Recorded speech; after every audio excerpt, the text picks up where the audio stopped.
Okay, have you ever been so sure about something, 100% positive about a memory, only to find out you were totally wrong? And here's the crazy part. It's not just you. We're talking millions of people, all wrong about the exact same thing in the exact same way. Yeah. Today, we're diving headfirst into one of the weirdest glitches in the human brain. Seriously, what is going on here? How is it possible for millions of us to remember something that just never happened? This is the core question behind a phenomenon so bizarre it literally makes people question reality. I'm not kidding, people start talking about time travel, alternate universes, but the real answer? It's a lot closer than you think. All right, let's start with a really simple test. You ready? How do you spell the name of this chocolate bar? Go on, picture it in your head. If you saw a little hyphen in there between Kit and Kat, guess what? Your brain just lied to you. There has never, ever been a hyphen. Okay, how about this one? Our favorite electric mouse, Pikachu. What color is the tip of his tail? Millions of Pokemon fans would bet their entire collection that it's black. They'd swear on it. But nope. As you can see right here, it's always been solid yellow. And of course, the Monopoly Man. You can picture him, right? Top hat, fancy suit, a cane, and a monocle. You see the monocle, don't you? Well, you're wrong. He's never had one. Not once. So if your brain is starting to feel a little scrambled right now, don't worry, you are definitely not alone.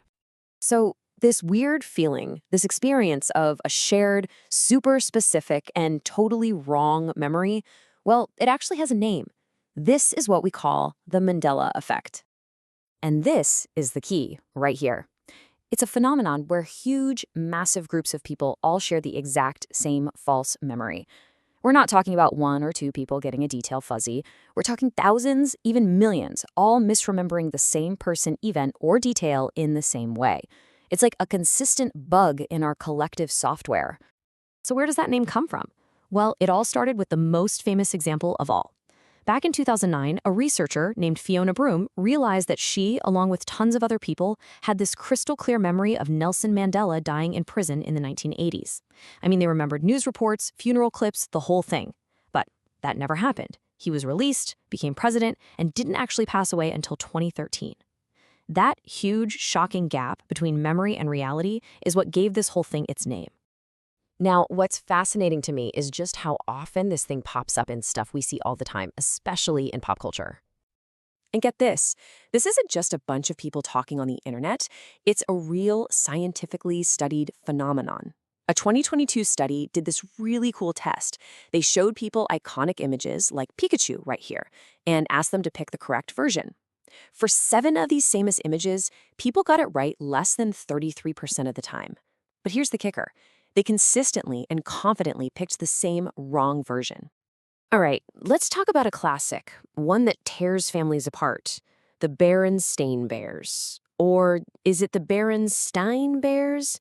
How did you say it when you were a kid?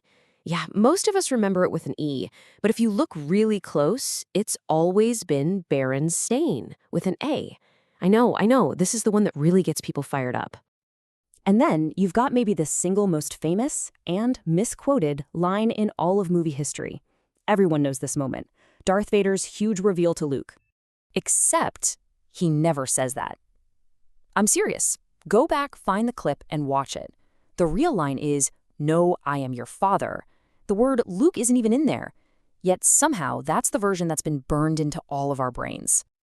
So what in the world is going on? The memories are just so strong and so specific. You can't blame people for coming up with some wild theories. Are we in a parallel universe? Did someone mess with the timeline? Is this a glitch in the Matrix?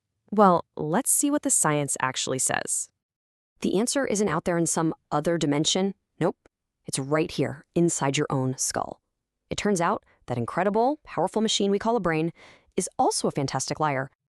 Here's the most important thing you need to get. Your brain is not a video camera perfectly recording every second of your life. It's way more like a zip file. Its main job is to be efficient, so it compresses information, saves shortcuts, and just holds on to the gist of things, not every single pixel-perfect detail.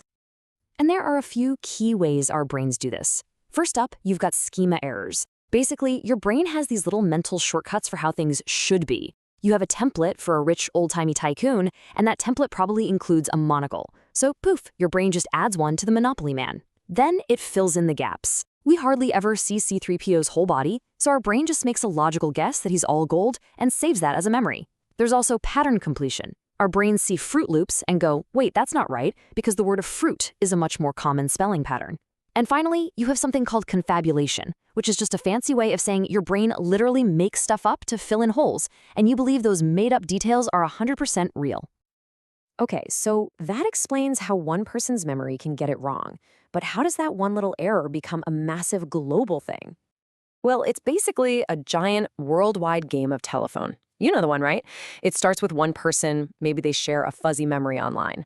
That post gets shared and then shared again. The misinformation just spreads like wildfire. Before you know it, that false memory has been repeated so many times by so many people that it just starts to feel like a fact. And of course, the internet and social media act like gasoline on this fire. They supercharge the whole process.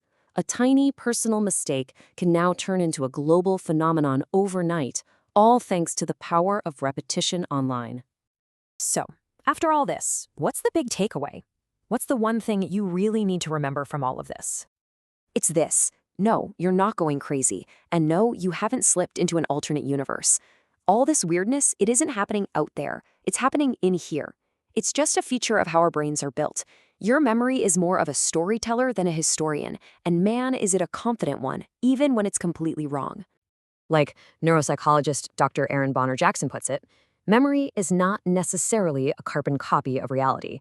It's always being tweaked by our expectations, by our biases, and yeah, by what other people are saying. It's not a perfect recording. It's a constant reconstruction. And that really leaves us with one final, kind of unsettling question, doesn't it? If our brains can so easily mess up something simple, like a cartoon character's tale or a movie quote, what else are we getting wrong? What bigger memories in our own lives are we absolutely positive about that might just be a really good story our brain made up?